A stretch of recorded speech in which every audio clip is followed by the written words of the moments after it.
अस्सलाम वालेकुम इस्माइल। वालेकुम अस्सलाम। जी इस्माइल भाई, क्या सोचा आपने, हाउसिंग स्कीम या एग्रीकल्चर, कहाँ इन्वेस्टमेंट नहीं करेंगे? मेरे भाई, 2025 जनवरी चल रहा है। अब तो बैरिया टाउन के अंदर ही जाएंगे। बैरिया टाउन की मार्केट बूम कर रही है सर भाई। किसने कह दिया बूम कर रही है? अरे अभी मेरे भाई हैं, वो वहाँ काम कर रहे हैं और बता रहे हैं कि इस वक्त तो इन्वेस्टर लाइन लगा के समझ लें बैरिया टाउन सर की पता तरफ आ नहीं, रहा है। हमें तो ये सुनने में आ रहा है कि सिंध हुकूमत जो है वो जब चाहे उस पर कब्जा कर ले, किसकी क्योंकि बात कर रहे हैं बहरिया आप? टाउन पर कि क्या हो उन्होंने गया उसके आपको? पैसे पूरे अदा नहीं किए। 240 कुछ अरब रुपए के भाई पैसे आप थे मलिक और रियाज कुछ साहब पैसे को नहीं क्या है। समझते हैं? इतनी बड़ी शख्सियत है वो। सर लेकिन जो सर मुझे जमीन तो समझ में यही आ रहा है कि बैरिया टाउन के अंदर जो जो है ना, जमीनी मुस्तकबिल हकाइक हैं महफूज है। कैसे महफूज है?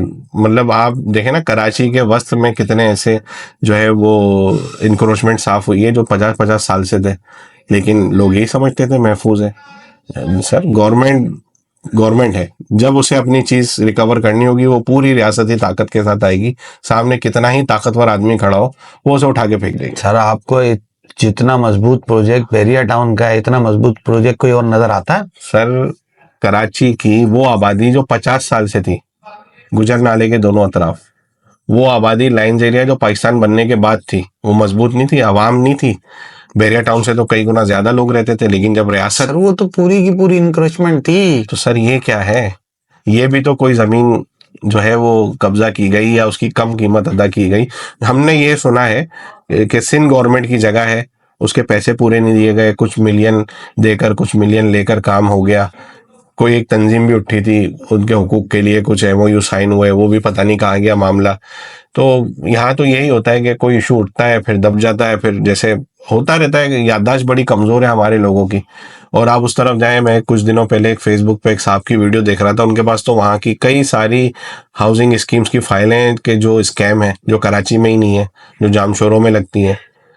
तो और वो सारी एग्रीकल्चर लैंड थी जिसको उन्होंने हाउसिंग स्कीम बना दिया। आप देखें ना कि एग्रीकल्चर तो हमारी लाइफ लाइन है। दुनिया में आने वाले वक्तों में वही मुल्क सरवाइव कर रहा होगा जिसके पास खुराक और पानी अपनी होगी। हमारा पड़ोसी मुल्क है चाइना, आप वहाँ आते जाते रहते हैं, आपने तो देखा होगा कि वहाँ जो है वो ज़राअत का निज़ाम क्या है, और वहाँ की जो है वो ज़राअत जो है वो किस हद तक मईशियत में किरदार अदा कर रही है, और वहाँ क्या निज़ाम है। आप तो देख कर आए, तो कुछ बताएं हमें इसके बारे में। नहीं, वहां तो ज़राअत बिल्कुल फल फूल रही है, इसमें इनकार नहीं है, लेकिन आप हमें किधर मुशक्कतों वाले काम में लगा रहे हैं भाई। ये ज्यादा अच्छा नहीं है कि हम इन्वेस्टमेंट करें बैरिया टाउन में, कुछ सालों बाद डबल हो जाएंगे पैसे, और क्या है। देखें, डबल भी हो जाएंगे, हो सकता है जीरो भी हो जाए, लेकिन ये वो अल्लाह काम ना है करे कि यार, आप जीरो करा रहे हैं, क्यों ऐसी जहां बातें आप करते हैं? मुशक्कत कर रहे हैं, जहां अपनी जमीन पे अपना उगा खा रहे हैं, वो आपके हाथ में है, वो महफूज है। जो आपके हाथ में है वही महफूज है, जो किसी और के हाथ में है वो कैसे महफूज हो सकता है? नहीं, हम बैरिया टाउन की जमीन हमारे अपने हाथ में नहीं होगी। कैसे होगी? आप जमीन पे इस तरह, तो कराची में बहुत सारे लोग आते हैं, आपने नहीं देखा कि पुलों के नीचे बैठ के वो झुग्गियां डाल के बैठ जाते हैं? क्या होता है उनके साथ? तो उनकी जमीन हो जाती है। आज तो आप डरा रहे हैं, किस तरह की बातें कर रहे हैं? नहीं तो जो जो सुन रहे हैं सर, जो देख रहे हैं वो बता रहे हैं ना, हम दोनों तरफ की बातें सुने। मतलब आप ये देखें कि दुनिया का आईटी एक्सपर्ट, दुनिया का सबसे बड़ा आईटी का माई बाप माना जाने वाला बिल गेट्स जो है वो एग्रीकल्चर में इन्वेस्ट कर रहा है। क्यों कर रहा है?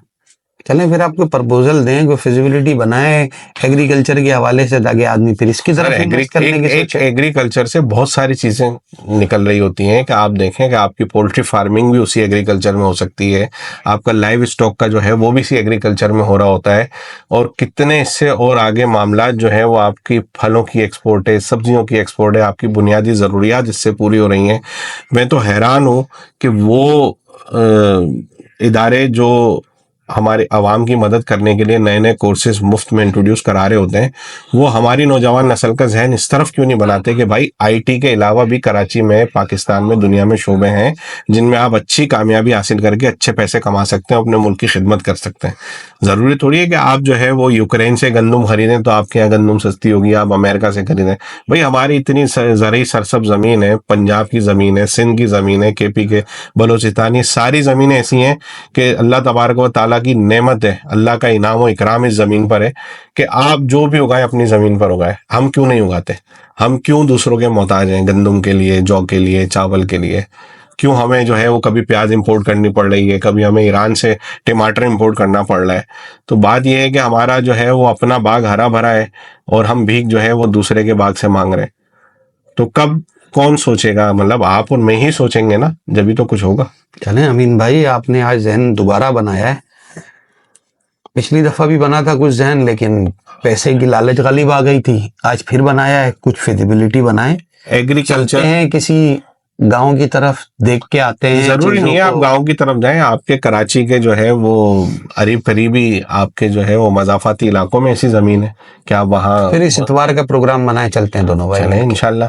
हम फिर उस नतीजे पर आप पहुंचेंगे कि हमें इन्वेस्टमेंट एग्रीकल्चर स्कीम में करनी चाहिए या हाउसिंग स्कीम में करनी चाहिए। चलें फिर नेचर की तरफ चलते हैं इस इतवार, इंशाल्लाह फिर चलें मुलाकात। इंशाल्लाह।